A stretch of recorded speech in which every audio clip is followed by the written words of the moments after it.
100 subscribers to 10,000 subscribers, you guys, and I am so excited. So if you're watching this video and you haven't subscribed to this beautiful content, kindly hit the red button down below and turn on the post notifications so that you get notified every time I post a new video for you guys. Thank you so much. Let's get right into the video.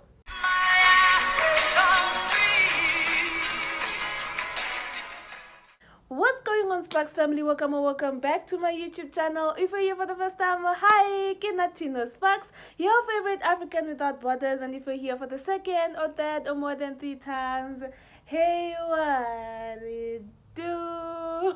Muri say, Jiri Kufamba say. I hope you guys are doing all right. I am tinosparks reporting right from Zimbabwe, and I'm super much excited to be sharing Zimbabwean content with you guys. And you guys already know that I've been in the country for 2 months, and I just thought I'll just come up here and share the things that I wish I knew before coming to Zimbabwe. In case somebody wants to move to Zimbabwe, they might have an idea of how to go about it, or they might be prepared enough to see what I'm talking about. So grab yourself a pen and a paper and let's get it. The first thing that I wish I knew before moving to Zimbabwe is I needed to have a financial plan in the period of my settling in. As you guys already know that I've been in Zimbabwe for 2 months, but it actually took me over a month to actually settle in and get comfortable with everything around me, which was kind of hard because for some of us who are content creators, we get paid as we create. So I needed to have a financial plan while I'm trying to settle in, which means while I'm trying to look for gigs, while I'm trying to look for places to go to, I needed to have something that was bringing in money, which also translates to if you're moving into Zimbabwe and you want to look for a job, it's better for you to have a business before you actually find a job. Or if you are planning to be looking for a job, it's better for you to actually get the job first before you actually move to Zimbabwe, because you find out that sometimes you move into a country, it can go for 6 months without actually getting your desired employment, and you need to be putting food on the table, so you need to make a plan. Likewise, if I had known earlier, I would have looked for gigs and sponsorship way before I went to Zimbabwe, which would have made my work easier. I'd advise you to actually, before moving into a country, find a job, find a financial plan, go with a business plan, start selling things before you actually get your desired job in a country. The second thing that I wish I knew before moving to Zimbabwe is that doing my job in Zimbabwe as a content creator is gonna be hard. Oh my goodness. I have been struggling to create content in malls. I have been struggling to create content in hotels. I have been struggling to create content in public places because one way or the other, Zimbabwe has not opened up to content creation as a job that actually pays and can be taken seriously. Oh my goodness, you guys, the moment you go to a place and you pull out your camera, you're expected to pay double. That time we're trying to advertise a place for free. I went to the park the other day and I pulled out my tripod. They told me that you're going to get fined because you're creating content in a park. Now you need a license to create content in a park. And I was like, oh my goodness. So I hope if anyone is watching this, if anyone has access, to these restrictions, kind of lessen them a bit, because content creation needs to grow, But that time we're trying to promote Africa, that time we're trying to promote Zimbabwe. So if we are putting Zimbabwe on the map, how are we going to do it if we're not allowed to pull out our cameras in public places? Okay, so I wish I knew that earlier, because now I'm finding it very hard to get people who can actually open up about their businesses or open up about their stories on my YouTube channel, which brings me to the fact that if you guys know anyone who has an inspiring story to share with Africa, to inspire the rest of the world, and would be interested to be on my YouTube channel, kindly DM me on my Instagram, kindly send me an email, or kindly leave a comment in the comment section and I will do a follow-up. I would like most of you guys to be on this YouTube channel so that you guys can share your story, our unique Zimbabwean stories, and bring Zimbabwe to the world.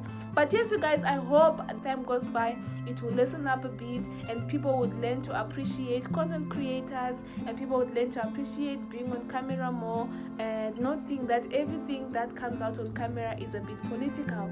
I guess you know what I'm saying. The other thing that I wish I knew before coming to Zimbabwe, oh my goodness, is that Zimbabwean weather is so fine. How could I actually forget? So when I came to Zimbabwe, I came around July, That time in South Africa, the winter is at heat, you guys. So I carried my sweaters, I carried my this, I carried my leather jackets, I carried my bomber jackets, and I was thinking, oh, I'm gonna slay this winter in Zimbabwe. But then I forgot that the winter in Zimbabwe is actually not as cold as South Africa. The weather is so fine. Oh my goodness, I was in Mashingo. I got to wear my shorts, I got to wear my crop tops, I got to enjoy nature, the sun kissing me, the sun glowing on my face, and I really love the weather. So if you are coming to Zimbabwe, just actually know that Zimbabwe's weather is not as cold as other countries.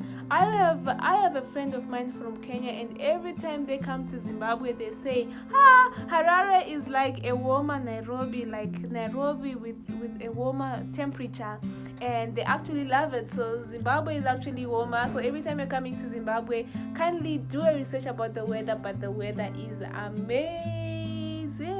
Before coming to Zimbabwe, I wish I knew that the transport system here has changed. But transport system for Zimbabwe has become better and has become cheaper, and that makes me so excited. So before I left Zimbabwe, I would use the combis as like the general mode of transport, and then a combi would cost you like $1, which is like 15 rand for transport. But then as I came to Zimbabwe, I realized that now there are provisions for the bus. There's a bus company run by the government called the ZUPCO, and it has actually delegated buses across the country. Oh my goodness, you guys, the ZUPCO has become my piece of cake, because now the ZUPCO is actually cheaper, like 3 times cheaper like the normal combis, and that makes me so excited. For example, you can go to town with like 250 bond, which is mostly like 5 rand, and then the government subsidizes the rest. I find it very exciting, because I used to find it in the movies and I used to find it in other countries, and I didn't think Zimbabwe would pull a good one on that one, and I'm so excited. I am so excited. So every chance that I get on the ZUPCO bus. There's also elected some ZUPCO combis, and also I feel like the ZUPCO is actually there on time, other than the combis, because the combis were randoms. So now the ZUPCOs are actually go on a timely basis. If you know that there's gonna be a ZUPCO that's gonna pass my bus stop at 12, it is definitely going to pass my bus stop from around 12 o'clock to 5 past 12, which is very timely. Also, there is another provision for transport called the Mushika Shuca, because Zimbabwe is safe, you guys. There is a Mushika Shuca. Mushika Shucas are the use of private cars as a mode of transport. Now, because the combis have been phased out because of the expenses, there is a Mushika Shuca that is provision to the bus. If the bus leaves you, no worries, you're in a hurry, you can take the Mushika Shuca. And I found it very awkward, to be just stopping a Mushika Shuca right there and then get in, because from right where I was coming from, it's not safe to be stopping any car that passes by. It's not safe to use any private transport, and the public transport is the safest. So this Mushika Shuca thing, you guys, was very much exciting for me, and it actually makes just my stay in Zimbabwe a little different and a little exciting. So yes, you guys, when you come to Zimbabwe, don't get scared. Get on that Mushika Shuca. Stop that Mushika Shuca. They are definitely going to be taking you where you want to go, just as much as the combi would take you, or just as much as the bus would take you. The last thing that I wish I knew before coming to Zimbabwe is I should have learned the street lingo way before I went by the border, because now people are saying all these phrases that you don't understand, that make sense but don't really make sense, but people are actually understanding each other. There's something about Zimbabwe that I like. You see, the street lingo actually unites people from Beit Bridge all the way to Victoria Falls, all the way to Manicaland. It is so exciting. So I get by the border, somebody says something, and then they say Shiri inozongofa, and I'm like, okay, Shiri inozongofa translates to a bird will eventually die. But then it didn't make sense for me. But then as I got to understand more and more and more about how people were saying, they actually meant that there's actually an end to everything. There's actually a solution to everything. And I was like, oh, okay. And then I also got to a point where somebody was saying, Okonachi, ukona inini, ukona iwewe, kudara. It actually translates to do you see whatever's on the table? We can fix it. We can get over it. And it got me understand that okay, Zimbabweans have actually developed a street lingo that is very much exciting, but you need actually to learn about it before you actually come to Zimbabwe, because you'd get confused mad. I was confused mad, but yay, you have to learn. Apart from that, nothing has really changed about Zimbabwe. Zimbabwe remains a beautiful country with beautiful people, a fast country, I would say. You see people hustling day in, day out, making a living, and I really like that about Zimbabwe. So thank you so much for watching today's video. If you know any Zimbabwean who's across the world, share this video with them that actually want to see this. And I'd like to say thank you so much, you guys, for subscribing to this YouTube channel. Subscribe if you haven't, because we are just less than 100 to 10,000 subscribers, and it can all happen if you guys make it happen. Ladies and gentlemen, I'm tinosparks, your favorite African without borders, and I'm signing out.